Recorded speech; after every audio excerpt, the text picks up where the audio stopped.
Hey guys, this is Cade from Klasen's Family Homestead, and today we're getting ready to do a little bit of seeding. I know my wife did the week 1 tour with you earlier this week, and we have a few more things to seed, so I'll take you through that.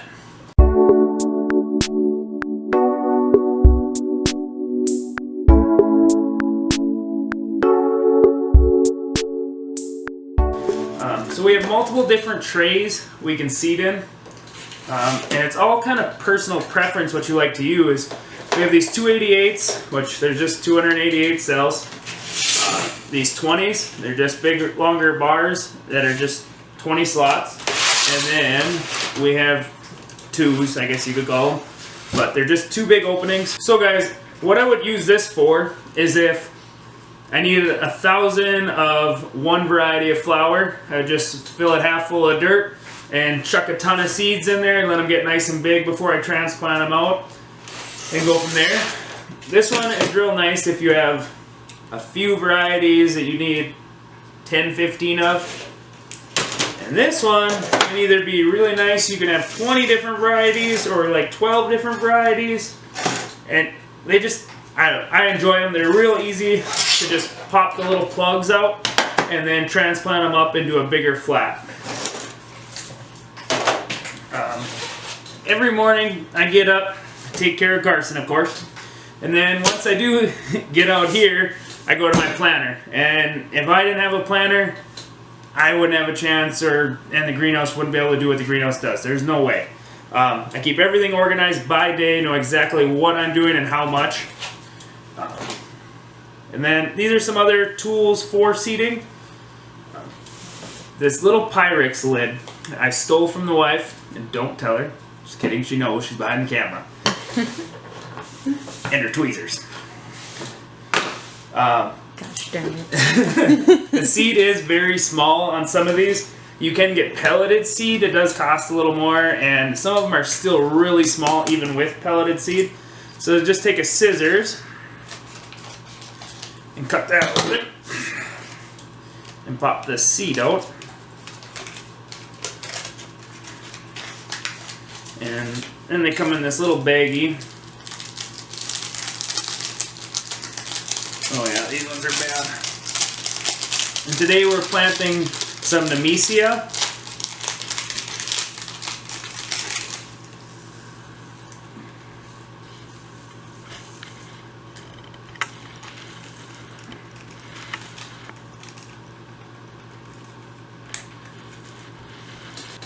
And for these, we'll need about 30 of them, so I'll probably plant like 45-ish just to make sure we end up with enough. So now that I got these all ready to go, we're going to take a tray and fill it with dirt. And being we got a ton of room, I think I'm just going to go with one of these little 2s. And I have our potting mix in a tote back here. And I just take a cup and fill them about half full.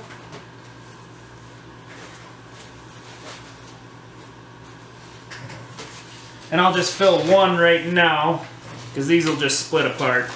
And so then later this week when I have something else to plant, I can plant it in here and just add it right to there. The dirt gets really dry and soft in the tote. So what I like to do is just flatten it out, get it even. Break up any of the little clumps or anything like that where a seed could fall underneath and just not germ. A lot of these seeds are real expensive, so we want the best germination we can get. Then when I get it nice and even and pretty much kind of clump free, I'll give it a good watering and just soak it down. And a lot of times I'll even do this a day ahead of time just so the soil soaks it all the way through.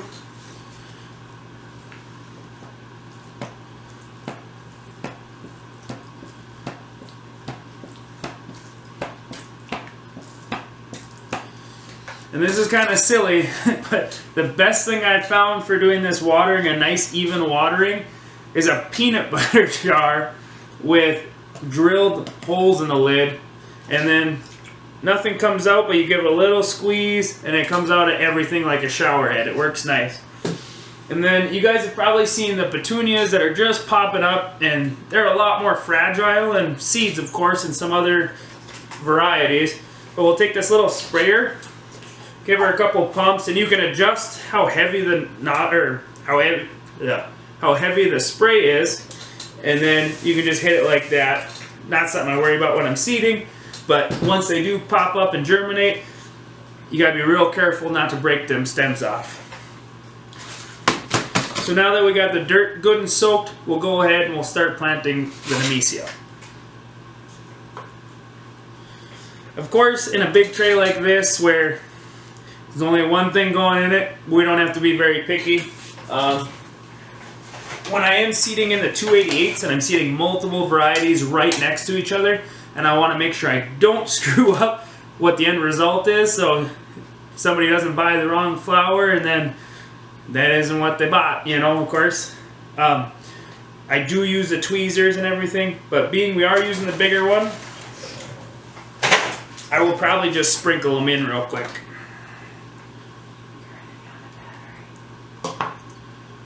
So I'll just take the Nemesia, pop it in my hand, and give it a little sprinkle in this.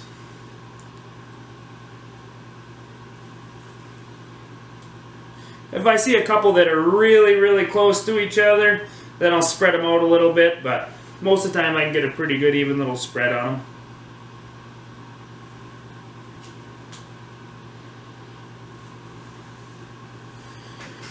Alright guys, and now that the Nemesia is seeded, I'll take just a little bit of dirt, and I'll actually throw it in this other tray, make sure there's no chunks in it, break them apart real quick, and dump it back into the cup,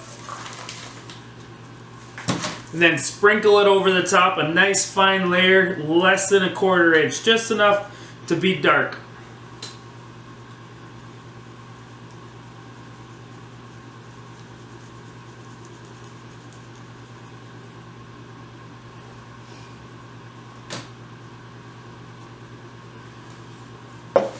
Alright guys, and then I will give it, I ran out of water, but I'll give it a nice, good soaking through, and then throw a dome on it.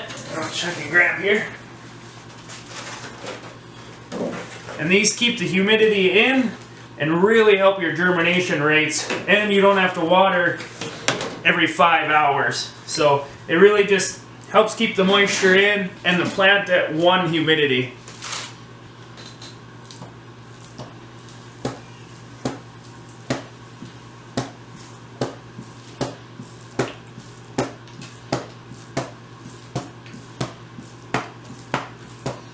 Alright guys, so I get it nice and soaked through and thorough.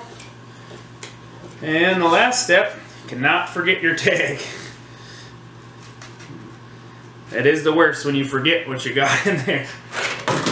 Or screw up the tags. So, and we'll throw the dome on. Well guys, we'll get this under the lights and hopefully in a couple days we'll have a few plants popping out of here. Alright guys, well I'm going to get cleaned up here. Thanks for joining me on the week 1 of seeding for the greenhouse. I hope you join us the whole way through, all the way until when we open, until we sell out. We're really looking forward to it, and if you guys like this content, please hit that subscribe button and like this video, and drop me a comment what your guys' favorite flowers are. Thanks, and always have a good one.